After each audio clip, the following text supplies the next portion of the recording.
আমরা যে ঈদ বোনাসটা পাচ্ছি, এই ঈদ বোনাসটা এরশাদ সরকার আমাদেরকে দিয়ে গেছে। আর গত আওয়ামী লীগ সরকার 15 বছর দেশ শাসন করে আমাদের থেকে 3টা টাইম স্কেল এবং একটা সিলেকশন গ্রেড কেড়ে নিয়েছে। তারপরে আমাদের এই 2015 সালে আমরা সর্বশেষ পে স্কেল পেয়েছি। সেই পে স্কেলের পর থেকে আজকে 2024 সাল পর্যন্ত 2টা পে স্কেল পাওয়ার টাইম পার হয়ে গেছে।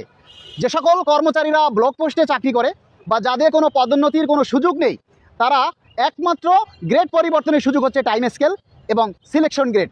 আমরা সেই পদোন্নতি বা গ্রেড পরিবর্তন থেকে 10 বছর পর্যন্ত আমরা বঞ্চিত। দেখেন 2015 সালে যে দ্রব্যমূল্যের দাম ছিল, আজকে 2024 সালে সেই দ্রব্যমূল্য কয়েক গুণ দাম বেড়েছে।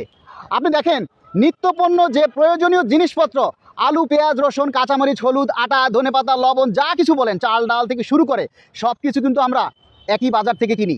আমলা, মন্ত্রী, সচিব, কর্মচারী, রাস্তায় যারা ঝাড়ু দেয়, তারাও কিন্তু ওই একই বাজার থেকে বাজার করে। আজকে গরুর মাংস যে দামে একজন সুইপার কিনে, সেই দামে একজন আমলা সচিব কিনে। অথচ বেতনের ক্ষেত্রে বিশাল একটা বৈষম্য। ছেলে মেয়ে, পরিবার পরিজন নিয়ে যাতে তারা একটু আরামায়েসে চলতে পারে, কোনো রকম ডাল ভাত খেয়ে বাঁচতে পারে, সেই দাবির প্রেক্ষিতে আমরা সর্বনিম্ন 10,000 টাকা মহার্ঘ ভাতা দাবি করছি। এরই সাথে যত দ্রুত সম্ভব পে কমিশন গঠন করে কর্মচারীদেরকে তার জনমনে স্বস্তি ফিরিয়ে। বিভিন্ন উপদেষ্টায় যারা আছেন তারা সবাইকে নিয়ে যদি উনি চেষ্টা করেন, সেক্ষেত্রে মহার্ঘ ভাতা কেন, আমাদের স্থায়ী পে কমিশন করে নবম পে স্কেল বাস্তবায়ন করা ওনার দ্বারা সম্ভব। কারণ উনিই তো পারবেন।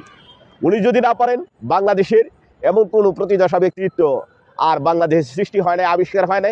ওনার দ্বারা আমরা এটা আশা করি যে উনি আমাদের এই যে নবম পে স্কেল, এই স্থায়ী পে কমিশন গঠন করে নবম পে স্কেল দ্রুততার সাথে বাস্তবায়নের জন্য। ছেলে মেয়েদেরকে নিয়ে, আমরা বৃদ্ধ মা বাবাদেরকে নিয়ে 6 জন নিয়ে আমরা খুব কষ্টে আছি। বাজার ব্যবস্থার দুর্গতি, আমাদের যে অসঙ্গতি, এই যে অসঙ্গতিগুলোকে বারবার তোলার জন্য আপনাদের সামনে মিডিয়ার মাধ্যমে যারা আজকে সাংবাদিকতা, অত্যন্ত সুন্দর সাংবাদিকতায় আমাদের সাথে সংযুক্ত হয়েছেন, আমি আপনাদেরকে সেলুট জানাই এবং আপনাদেরকে সম্মান করছি।